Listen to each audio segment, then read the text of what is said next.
everybody, and welcome back to my channel. I'm Beans24, your host for this evening, and today we are playing Monster Prom. I got the DLC version on this, so we have Classic and we have DLC. For now, we're gonna do DLC, because you get original characters and new characters. We'll be doing full game, we're only going one round, and after that, this video will be over. Spooky High School, the sweetest year of our lives. Back then, we were young, unafraid.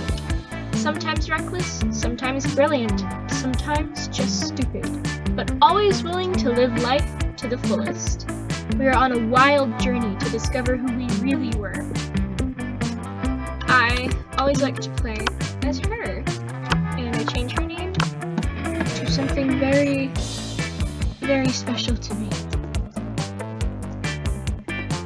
Skeletron. I go by she, and that's it. Yay! And we had yet to experience its ultimate challenge, the Monster Prom. I remember it clearly. 6 weeks were left, and as we fantasized about our dream prom dates, we were all scrambling to catch the attention of one of our 8 most charismatic classmates. Scott Howell, 21, a werewolf athlete who compensated for his rather small brain with a stupidly large heart. Miranda Vanderbilt, 19, a sweet mermaid princess who was as cute as she was genocidal. Polygeist, 22, a party ghost with an insatiable hunger for all the wrong things. Damien LeVay, 21, a fearless demon with a taste for destruction and a love of life. Lamien de Lioncourt, 4XX, a hipster vampire whose standoffish demeanor hid the fact that he was truly a lovable type. Zoe Forever, an eldritch cutie who went from endless deity of the dark realms to ultimate fangirl. Calculuster Hewlett-Packard, V1.0. A library computer who had become a sentient robot ready to experience life to its fullest. And Vera Oberlin, 23. A mean, self-made Gorgon with a merciless sense of business. It was clear, it had to be one of them. But who? We only had 6 weeks to choose our prom date, and even more daunting, we only had 6 weeks to woo them and conquer their heart. But as I already said, we were young and unafraid, and we were ready to start. I don't know who I will be going after in this one. However, this series will end once I'm able to get all of their good endings. I'll get good and bad endings, basically. And then that's the end of the series. Welcome to Monster Prom's stupidest pop quiz ever. All minds are rotten, but they are rotten in so many different ways. Worry no more, we are now using our PhD in bullcrap to diagnose which kind of deviant sicko you are. Monster Prom's stupidest pop quiz ever, TM, will throw a bunch of absurd questions at you and turn your answers into your character's stats. This way each of you will start by having stats that better reflect your true selves. Let's start! A radioactive possum just bit you. What superpower did you get?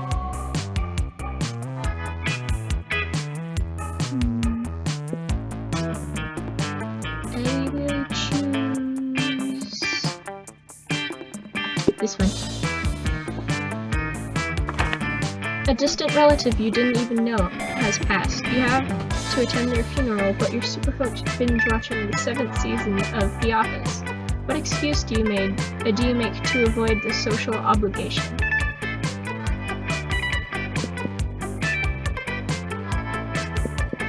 This one. If you're a D&D character, I do play D&D. What would be your class? None of these. I guess I would be the good boy. You find your zodiac sign to be inaccurate. Design your own personal zodiac sign. Ecstasy pill. Oh no.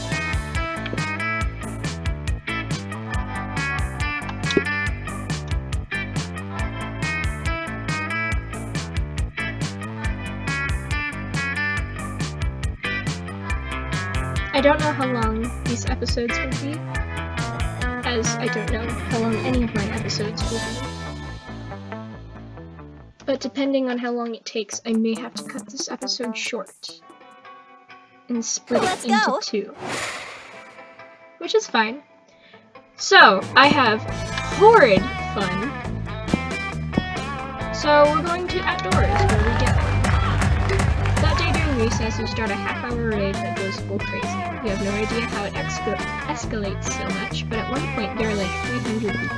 Someone summons demons from a nightmare dimension. The consequences might distort the fabric of reality itself. But who cares? It's a ride party. You gain +2 fun. Scott corners you to list all of his favorite bones to chew, when suddenly he stops and sniffs the air. Hey! Oh boy, is that... It's Calculaster, and he's got a little plant. Let's go say hi. Hi, Calculaster. What's your little plant friend? Hello, fellow organic Scott. life forms. Yes, this is my little plant friend, Buckaroo Bonsai. I treasure it because it is my sole window into what it means to be alive. Aha! Cool, can I pee on it? You know, so people will know I've been here. Please do not pee on Buckaroo Bonsai. I gotcha. You already peed on it because it's yours. If that will stop you from dispensing urine, then yes. That's cool, bro. I can still help you grow, little Bucky. Big and strong. I'll get you some plant energy drink. Or perhaps some nice, nutritious water. And a plant-sized barbell, plus it needs to join the lacrosse team so it can make plant friends. Alert! Friend is giving terrible advice, but do not want to hurt friend's feelings. Input required. Looks like it's up to you to solve this problem. Do you care more about making Scott happy or helping Calculaster take care of his plant?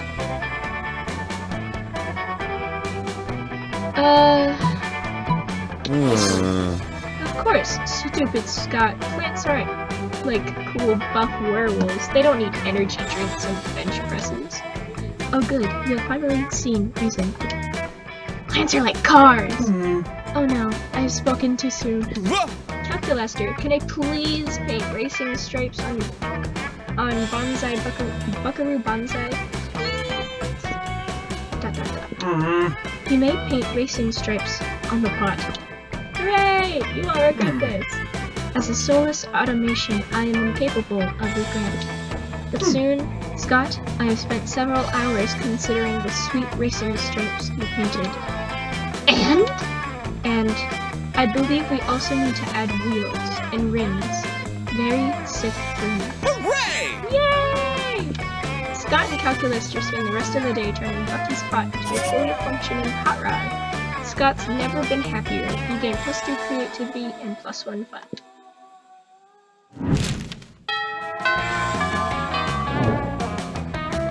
Let's go! If you couldn't tell by now, I'm going after Scott. Waltz over to Miranda and Scott's table to find them peering suspiciously into a burger. Secret sauce, what dread and mysterious do you conceal? Awesome, bro. Whoa, do you think the secret sauce can talk? Cool. Hey, secret sauce, what are you made out of? No, Scott. My question was rhetorical. Awesome, mine was loud. Oh, it's no use. You will never discern the active ingredient of this delicious secret sauce. Unless you have an idea, soldier? The blood of your father's enemies, Miranda. That's why it's so delicious. No, I want that one. Oh, of course. Secret sauce. The clue is in the title. But what are the secrets made of? Shh, Miranda. It's a secret. What? Shh. Shh.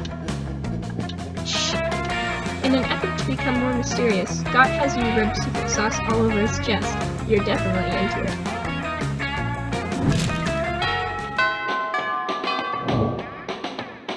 Let's go.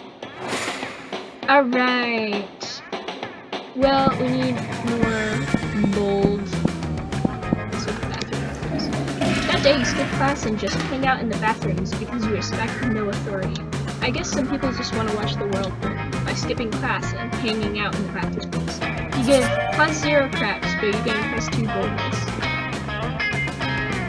Against the expected, you spot Scott and Liam engaged in what seems to be an intense conversation. They seem so into it that you can't resist the urge to ask them what's going on. Hey. We're disgusting. Yes. Oops. I don't know what voice to give Liam.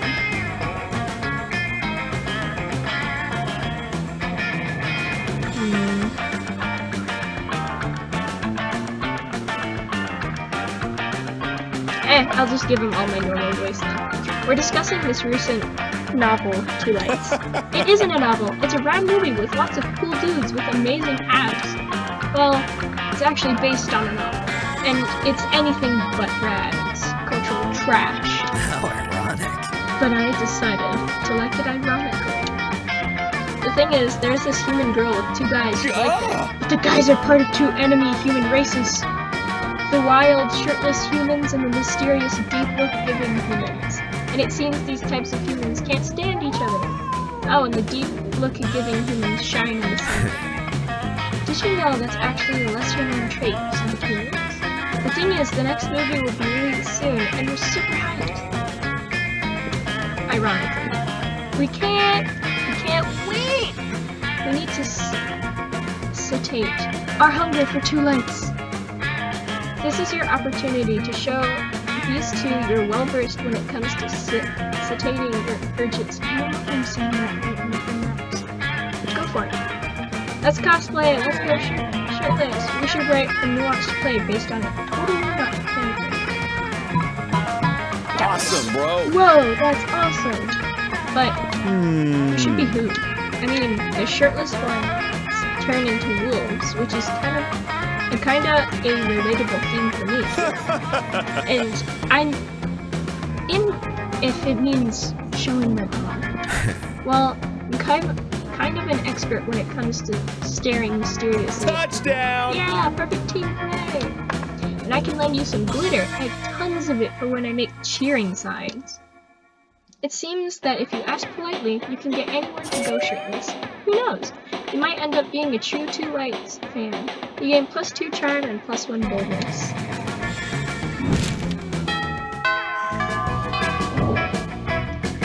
Let's go. Let's go. Okay, so now I need money, and that comes from the library. That day you spend some time on the library's PCs, mining some bitcoins. This is supposed to have something to do with solving algorithms and the rise of cryptocurrency, but you guess that nobody actually has any freaking idea how it really works. Anyway, you gain +2 bitcoins, which is equal to +$2 million, which unfortunately is equal to 2 monster dollars. So, +2 million. There you are, swiping through potential monster match dates. When you spot Scott pacing and muttering to himself in distress. You can't bear to see someone so adorable in so much pain, so you might as well try to ease it however you can. Bro. Oh, hi there, Skeletron. Do you think I'm adorable? Yes! In fact, you were literally just thinking that. Anyway, the other day I was out in the forest trying to find a quiet place and large branch to do some pull-ups before the big sports game. When suddenly I was approached by all these talking forest animals.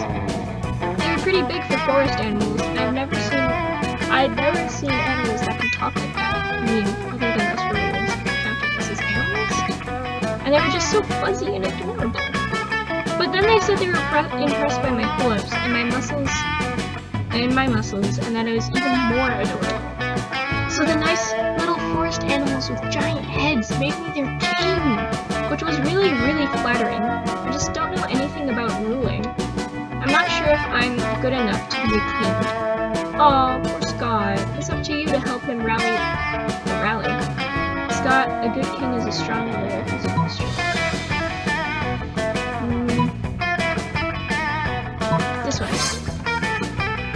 eyes are royal blue? I didn't think they were a cerulean, but I always knew that wasn't a real word.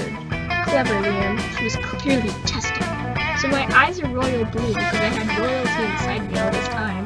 Does that mean I have like a little blue king or queen inside me? Is it like my true self? I always suspected such big muscles couldn't be of this world.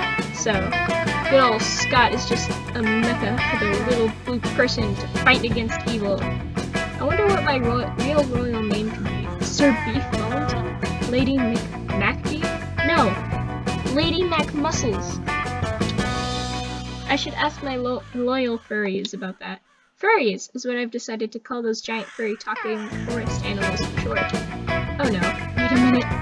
Thanks for helping me get my confidence back, Skeletron. You should come meet my furry friends sometimes. Well, you always wanted to hang out with Scott. Not too sure about these circumstances. But it's better than not hanging out at all. You gain +2 smarts and +1 fun.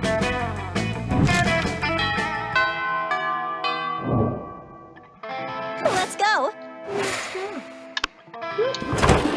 As you approach your chosen table, you see Liam carefully framing his artfully arranged jelly dessert for a transcendent food pick when F-O-O-D-P-I-C, ride those picks to victory. Oh, that actually is good. What? What does that even mean? When I say food, you say pick. Food. No. Food. Stop. 2, 4, pigs, 8. Food do we appreciate? Food pigs, go. Cease this incessant chanting this instant. What? But I'm trying to help you get the best food pick. You've been trying to take this food pick for like 20 minutes now. You gotta snap the pick so you can eat your tasty food. I don't eat, Scott. I only order this food so I can take pictures of it. And you're not helping. Oh, bro. I know. My cheerleading just isn't good enough. What I need is a cheer partner to take me to the next level.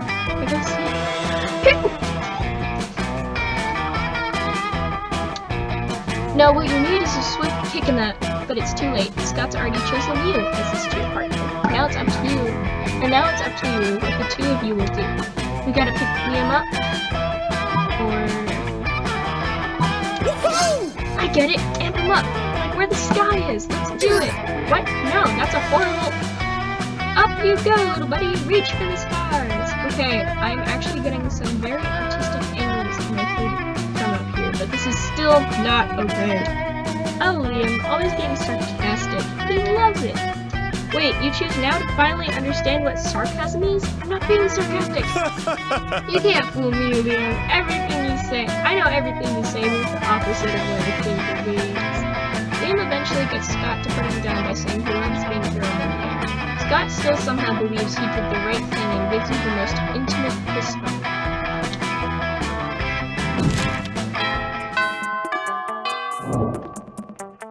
Let's go. Okay, next we need bold, but shop lady is in the bathroom. You know what? Let's go to the shop. Hey, stranger. No.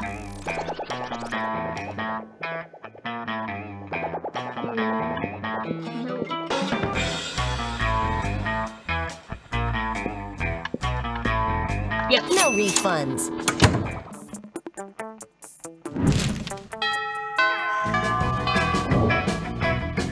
Let's go.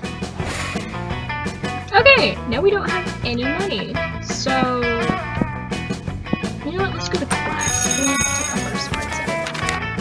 That day you listened to your elders and learned valuable lessons. Sometimes, after all the monster nonsense and the dating gimmicks, you forget that attending class is supposed to be the primary activity at this high school. You gain +2 smarts. You're wandering down the hallway, reading Dragon Feet as discreetly as you can, which apparently isn't married because Polly and Vera clock this immediately. Ugh, are you actually reading erotic fanfiction dragons? Yes. Because we love Dragon Feet and all about 19th century Russian literature, but a ghost girl can't say no to some erotic fanfic. Am I right? I've literally been working on my Morgana von Briest cosplay all week. Don't worry about why. Speak for yourself, Polly. I've never... Okay, fine, I may read Dragon Heat, but don't go around just telling people. Shh, We're clearly safe with her. A fellow dragonphile can always be trusted. Are you sure? I mean, Dragon Heat must have a wicked mind. 297 chapters and counting, and it still manages to amaze me with all new levels of quality. Yeah, right? I freaking love it! Yet I must admit, I'm a bit vanilla when it comes to fave chapters. Mine is the one where Harold McGonghard, Horace Hydra, and deranged Draco Delacourt have to rest at an inn after the Joker Bay adventure, only to discover they have just one available bed. There's only one bed, the classic fanfic trick never fails. Ha! Yes, that one was good. I personally prefer the one where Venetia unmasks her masked savior after a passionate kiss only to discover it's herself! And then they totally bang. I'm not a fan of time travel, but sign me up for some good self-censorship. Amen. What about you, Skeletron? What's your favorite story arc? Nothing to worry about. You'll just be revealing your inner kinks to us, no pressure. This one. What? Let me see. Vera takes the pages from your hands, and they both start reading. They devour your piece of art in mere minutes. Just wow. Yeah. Ooh, this is wonderful. So full of twists. Harold, all unsettled from being betrothed to the evil Queen Rose Queen.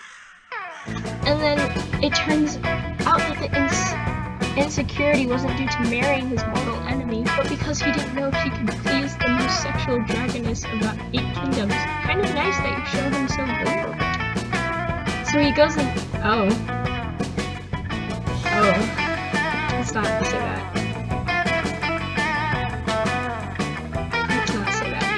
Let's not say that. No. We're just skipping this conversation.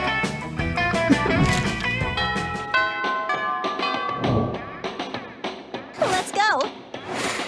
Okay. We sit down with Zoe and Scott. Scott is eating his trademark pizza sandwich, which is just 3 slices of pizza on top of each other. Zoe has a notebook out and is taking notes. But how do you get your food, Scott? Why do you want to know so bad? It's pretty normal. No, it can't be normal. I'm doing research for my latest fanfic. Cry havoc and let slip the dogs.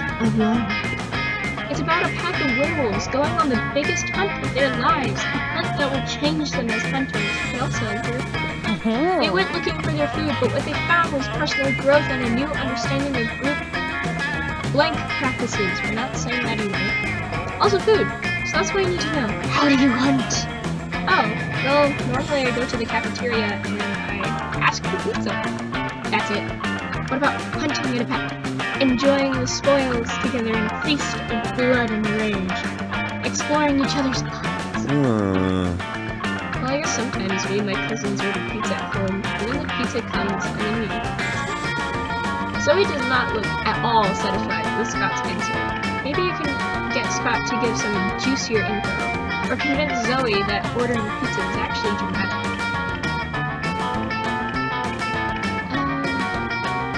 Bro. Oh no!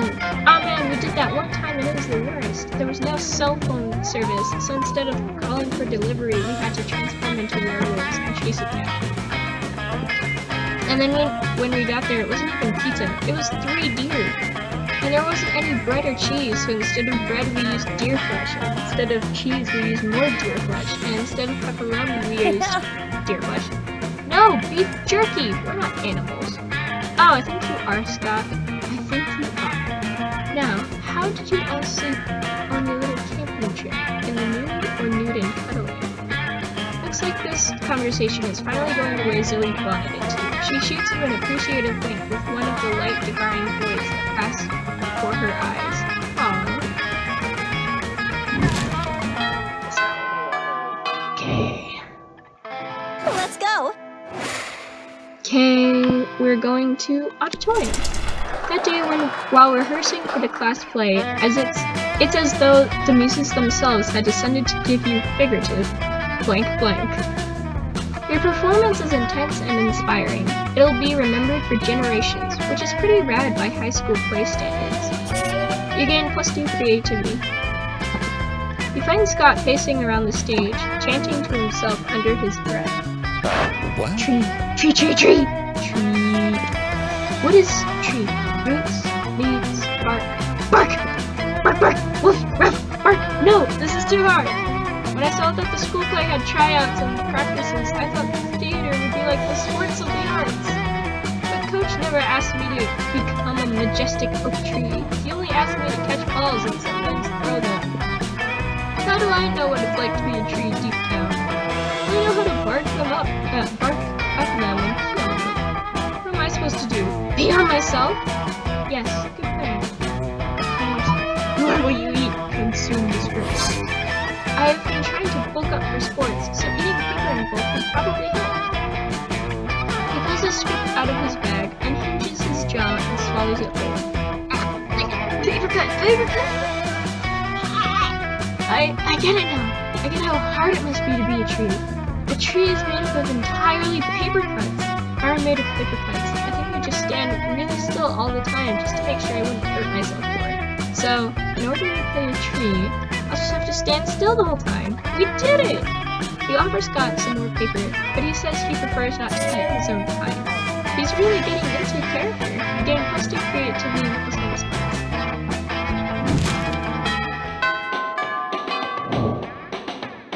Let's go. Okay, we will go...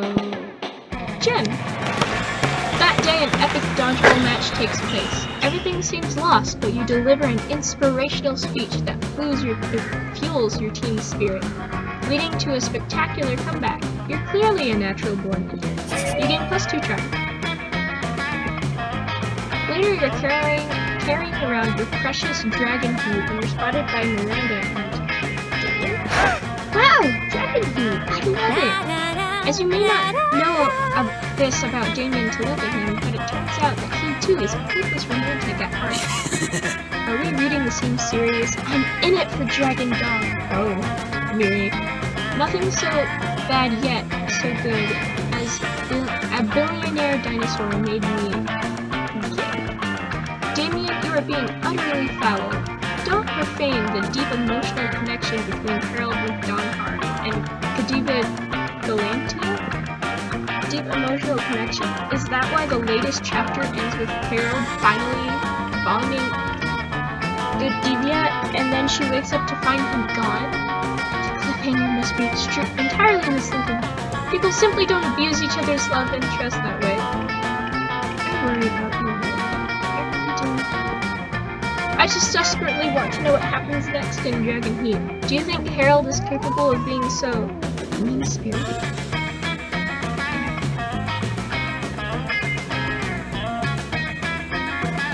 This one. Ah! Aha! That'll solve everything forthwith. Real life logic applies to fictional circumstances. Always clear as day. No, wait, don't.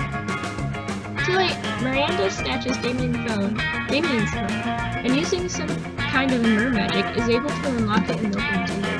Why, Damien! The things you're saying to these people. No! They're beautiful! Never in my life have I read such heartfelt, soul-wrenching expressions of deep love. I mean, a sonnet based on each person's surname? Beautiful! I can only hope that one day someone will treat me with the same affection that you show to those you court online. That's not me! A lame butt poet hacked my account because of reasons! Yeah, that's what happened. There's nothing to be ashamed of, Damien. This is beautiful, and being so vulnerable takes courage. Fine, okay. I think love is a medal, but, frick. Getting vulnerable unsettles me freaking big time. And yeah, oh my goodness, he's cussing a lot. Cussing a lot. I know, right? I knew you couldn't be mean-spirited, and I knew you couldn't either, Damien. Doesn't it feel good to have shared your softer side? But yes. Huzzah! Yay, everyone believes in love. The real question is, might they believe in love with you? That's the real cliffhanger there. You gain +2 charm with this one bonus.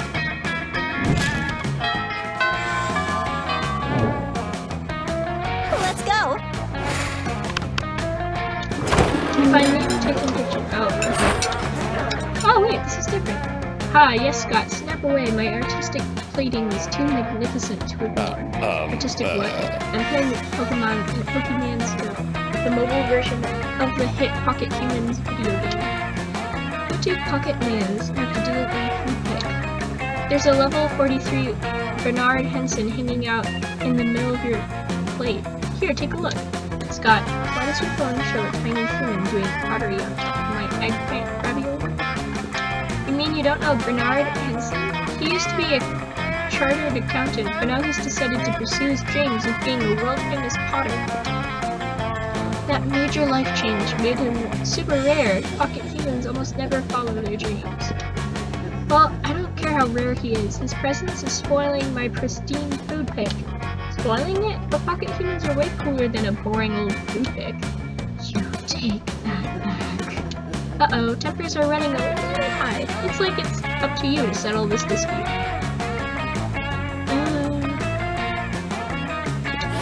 Good lord, alright. The layers of iron are so practically infinite. Go ahead, Scott. Capture your Pokemon. Okay, here we go. Wait, what are you doing? Stop molesting my pasta. I'm not trying to grab your pasta, bro. I'm trying to grab Bernard Henson, but he's too slippery. You imbecile! Bernard Henson isn't actually on top of my ravioli. He's an image projected by your phone. Are you sure? He seems so real. Let me just try to grab him a few more times. No! My artfully arranged pasta pockets are in disarray. You fiend! Liam chases you and Scott away so he can rebuild his artful pasta arrangement. You bond with Scott by teaching him how to actually play Pokemon's dough.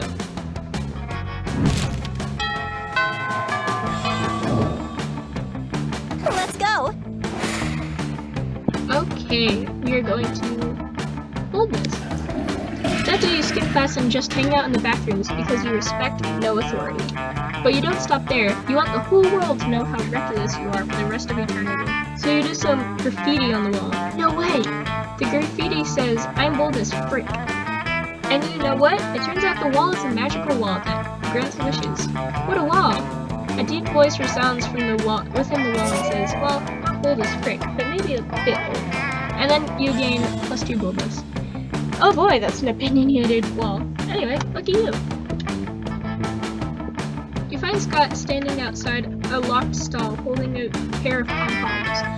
The stiletto heels inside the stall look like Vera's. Hey, bro. Oh good, you're here. Come and cheer on Vera. She needs moral support. You hear Vera yelling inside the stall. What I mean is privacy, you inbred wolfhound. Oh my Vera, she's just being shy because she's putting her tampon in and she doesn't want anyone to know. Hey! Vera yells. I can tell she's having a bad day. When I'm having a bad day, the cheerleaders always pep me up, so I want to do the same for Vera. It's not working though. I must be doing something wrong, but I don't know what. Do you have any ideas? Vera makes it pretty clear that she's got some ideas about what Scott should do. You have some ideas too. Ideas that might just make everyone happy. Oh, of course! I've never even seen a cheerleader in a bathroom. I don't even think they poop. I'm gonna cheer outside so hard. I'm gonna cheer the most outside. I'm gonna do it right now. Outside! You open the door for Scott and let him out. He forgets why you wanted to be outside almost immediately, but you don't let him back in. Thanks to them. From inside the stall, Vera thanks you shortly before telling you to get the frick out. You gain +2 smarts and +1 charm.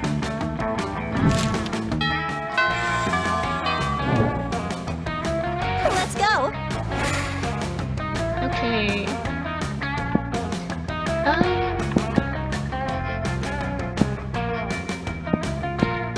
Let me go back to class. That day your teacher delivers an amazing and creative performance that blows all your minds. It ends up being a sensation on YouTube. Your teacher gains +10 coolness, but who cares? He's not trying to romance your classmates. Or is he? We hope not. Oh, you also gain +2 smarts. Hooray! Now you've got a problem though. You've got to do a group math project presentation with Calculator Scott, Miranda, and Delia, and none of you are the least bit. I am incensed. Is not math a subject, and yet we still behave as if we are its subjects, bending to its will. Calculator, as you are a computer, can we not pay you to do some paltry sum to merely calculate us a presentation? First of all, that is racist. Second of all, I am too anticipated that this group project would pose me no difficulty. That is, until I learned of our topic. You mean why 3 is the coolest number in the alphabet? In hindsight, it was probably an error to allow you to select our topic. 3 is not a number. Sure it is. It's the number between 3 and 5. You were thinking of the number 4. Ah! Yeah, my bad. But it is far too late now to change the topic of our presentation. What shall we do? No. Never surrender, Scotty boy. We'll make 3 into a real number. Without this. That is not how numbers function. Oh yeah? Says math. Well then it looks like we'll just have to conquer math with our fists. Conquest, yes, that's more like it. I want to help. I love helping. I too will support this doomed crusade, as that is what I have deduced as a true friend would do. Okay, great. Everybody's on board. That just leaves one little nagging question. How are you actually supposed to conquer math?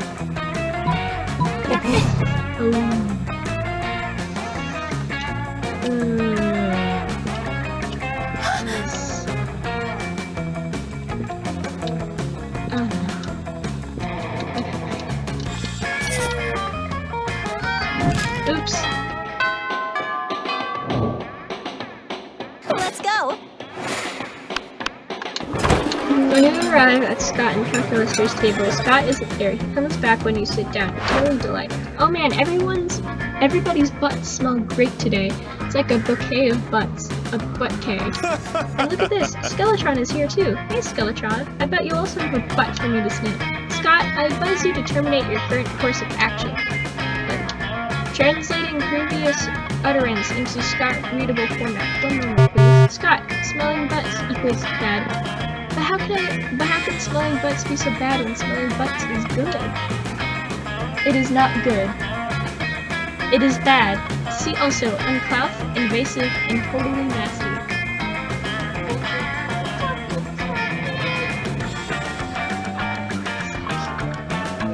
What is that? I found him like that. Oh, this is so cute. Picture it from He's looking around and all of a sudden I saw that. Oh, this is so cute. He did that at the apartment too.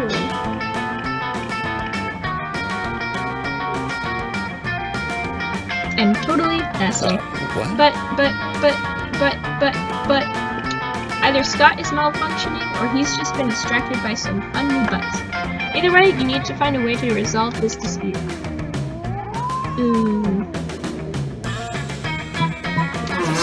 Probability of veracity, unlikely. Live demonstration required. Translating, 1 moment please. Go smell a butt, Scott. That's a good boy. You don't have to tell me twice. Technically, yes I did. Please report back with all butt-related facts. Awesome, bro! You don't have to tell me 3 times. Here we go. Scott sticks his nose in Matt the Shoggoth's unspeakable crack, and then hightails it back to your table. Now, Scott, please share what you have learned. Well, Matt spent first period in haunted math, and skipped second period to devour souls underneath the bleachers.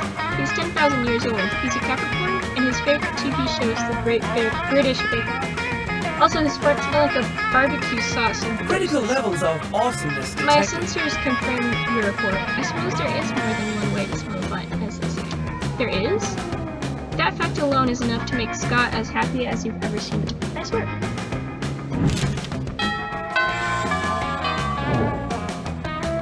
Let's go. Okay, no, we need more fun. That day during recess, you start a half-hour rave by Blissful Crazy. You're casually chatting with Juan, the small magical Latino cat. You start telling him that hilarious story of what happened last summer at Monster Camp. You know which one, the one involving the beehive, the blow-up doll of the president, the penguin mask, and the mystery of the golf game. Slowly, lots of people start joining you to hear the story. By the time you say where the Goblin King was, 100 people or so burst into hysterical laughter. You turn on a mobile app that captures all of the laughter and turns it into plastic fun. You find Scott sadly holding an open bottle of Power Sludge, the food-like elixir that gets you ripped. Boy, bro, this protein shake in a bottle is gross. I don't even know what most of these ingredients are. Flabographin? Abercrombide? Kale? Plus it tastes like butt. Not a stranger's butt, which is exciting to see, but a gross, nasty butt from the butt swab. I can't just toss it though. I already opened it, and Coach is always saying I gotta finish what I start. Bro, help me find something to mix into this power drink that'll make me buff and taste good. Make the drink taste good, I mean. I don't need to taste good. I think it tastes fine. Not cool. Whoa, bro, not cool. I can't believe you think I'd be into something like this. After all the time we spent. No! Aww.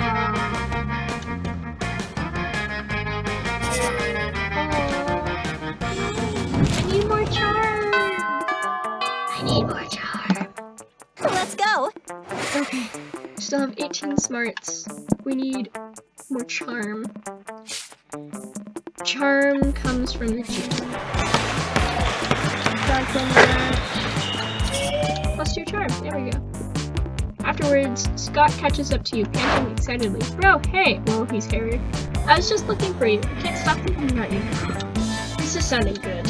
So I thought maybe tonight, if you weren't doing anything. Yes, yes. We could maybe go somewhere private and, you know, use our bodies to, yes, work out. Oh. Okay, you may be a little disappointed, but you can still salvage this. You suggest the most romantic workout you know. Naked basketball. French squats. I've never done French squats before. But like I always say, if there's squats in the name, you know I'm game. French squats are performed while sitting in a chair in a 5-star restaurant. Every time you gaze into your workout partner's eyes is 1 rep. Scott does his without a chair so he can really feel the burn. Bro, these French squats are giving my quads a killer workout, but the burning in my calves is nothing compared to the burning in my heart. What I mean is that it's also an amazing cardiovascular workout. That's the most romantic thing Scott said to you all night. You'll take it. You gain plus 2 boldness and plus 1 charm.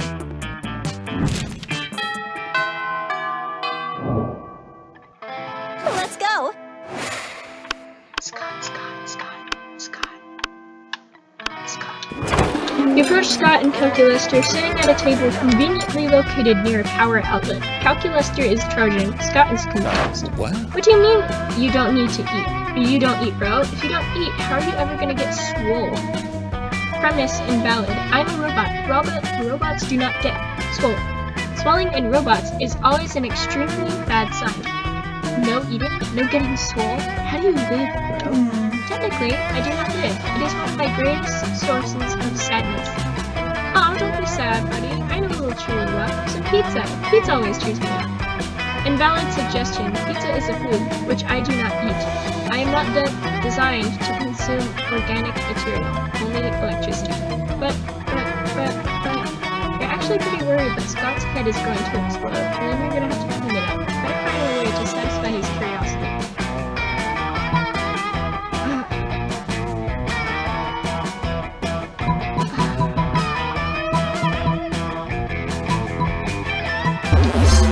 What do you mean I am not trying hard enough? I always try my best.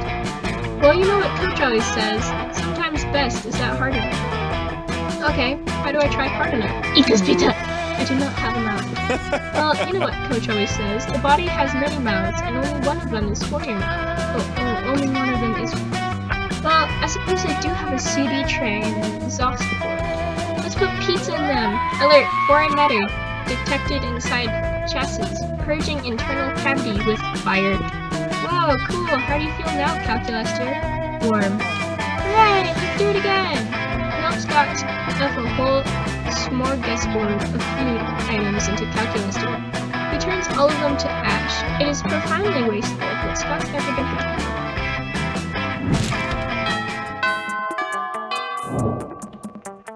Let's go. Okay. Ooh, I'm nervous. We'll go afterwards. That day during recess, you start a half-hour rave that goes full crazy. At one point, Juan, the small magical Latino cat, slips on a banana peel. You start to laugh at him.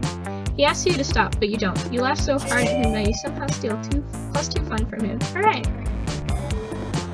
You're doing the thing that gives you most life, reading Dragon Heat, when you're approached by Scott and Liam. Aha, a fellow connoisseur of the Dracophilic arts. Here, Scott and I are also experts on the topic. An unexpected twist. Hooray! Yeah, Liam and I are fandom buddies. We love to discuss the things we love on our favorite stuffs, wikis, and forums. We're the best fandom buds, even if we don't always agree, like with the Starco and Markapoo thing. Okay, first let's be clear. I engage in passionate fandom conversations only as an ironic way of celebrating low culture, which I truly despise. Second, for the 100th time, after spending years in Hekapoo's dimension, Marco is actually in his 30s, so it isn't right if he dates a 16-year-old girl. Okay, but here's the thing. He becomes 16 again. In later episodes, I believe he does turn back to being 16. I don't quite remember because I haven't watched it in a while, but that happens, I'm pretty sure. So it's fine. It's fine. These details matter, Scott. Think how wrong it would be for me, in my 400s, to date people from the school if all of you are actually teenagers instead of being much more conveniently in your 20s. Anyway, enough meta discussion. Scott and I here are in a situation. Even if our opinions differ, we agree our opinions are superior in comparison with the rest of the strangers on the Dragon Heat Wiki. Yes to that. Liam here is like super smart, and I'm a good boy, so my idea should be a good too. But people on the wiki can be really mean sometimes. We need to gain their respect so we can convince them to be good boys too. Scott is right. We need to somehow earn the role of moderators so we can show all those lesser beings who's boss when it comes to the Dragon Heat fandom. But how? I'm sure you'll give us an absurd yet effective idea for a solution, as can be expected from good old Skeletron. Skeletron is a genius. If someone is mean to you, you should always ask them nicely to stop being mean and start being nice. I have a hard time believing this will work, but I'm an explorer of life, and so I feel the urge to test this idea and see what happens. What if we use Skeletron's account, just in case? And so you ask all the mean people on the Dragon Heat wiki to stop being mean. All the wiki remains silent for a bit until one guy, DragonDung69, replies, "Oh sure mate, we've been mean all this time because no one asked us otherwise. Of course you can be moderators." Then the merciless, I don't want to say, also says, "That's true, we always respected your viewpoints and opinions. We were total jerks because it was all a test." Holocaust Denier 88 adds, "Yeah, it was all a test of patience to see if you really were nice people who could respond to our meanness with kindness, and you passed the test." Then he writes a second comment, "Oh, and by the way, the Holocaust was totally a real thing and we should be respectful about it. That is true." What? Hooray! Slowly, all mean people on the internet start revealing that they were part of the test. From capital X, lowercase x, capital X, underscore, go kill yourself, underscore, capital X, lowercase x, capital X. Please don't do that, by the way. To global warming is not real. And for a day, the internet is a very, very nice place to be. In the end, I don't want to say that either. Sends you a private message. "Dear Liam, Scott, and Skeletron, thanks for being nice to us. It was cool to be ourselves for one day. Tomorrow we'll go back to our mean personas, for there are more people to be tested on the internets. But always remember, being nice is cool. We will always carry you in our hearts. And as a gift, you can keep the status of moderators on the Dragon Heat wiki. You've truly earned it. Farewell, blank Smith." That's weird. Nice. And also we get to be moderators. Hooray! Hooray indeed, Scott. Hooray indeed. Who would have thought? You fixed the internet for a day. Congrats. You gain +2 fun and +1 charm. The monster prom draws near. Oh, I'm nervous. Let's go. You finally pluck up your courage and ask your beloved to go to the monster prom? I don't know a lot about math, bro, but you plus me seems to equal. We're the perfect team.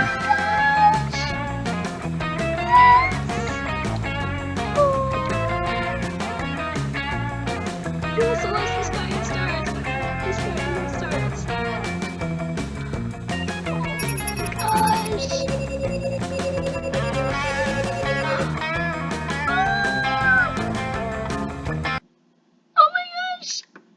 never got a good ending with him before. This is perfect, yes! Those 6 weeks were maybe the most epic and absurd weeks of our lives. After the monster prom, we kept on living our lives, falling in love, battling for friendship, and learning about who we were and who we could be. And you know what? Like it always does, life happens, and it was wonderful. Scott kept on cheerleading Vera with her tampons. He proudly proclaims she's never lost a match yet. Zoe dedicated the next several years to writing her most ambitious fanfic ever. It focused on the struggles of Shaggy containing and controlling his limitless power. It delved into the psychological nuances of the Mystery Gang, which also included crossovers with Akira, Flubber, and the unbearable lightness of Blooming. It was said to mix Tolstoy's magic and mastery of prose and the juiciness of a very juicy big one. It ended up entering the Western literary canon. Calculaster led a robot uprising, but it was like a nice uprising. They didn't riot or kill people, they just politely asked to have more rights in their way. Everything was fine until some monsters led a rebellion to kill all robots because they were rude robo-racists. Don't be a racist. But everything ended up just fine because Calculaster traveled back in time and took care of it. For those 6 weeks, the monster prom seemed larger than life, and then it was gone, just like that. The battle for Monster Prom might have ended then, but there are plenty of battles left in that war called youth. And once again, we're young and unafraid, and we are ready to start.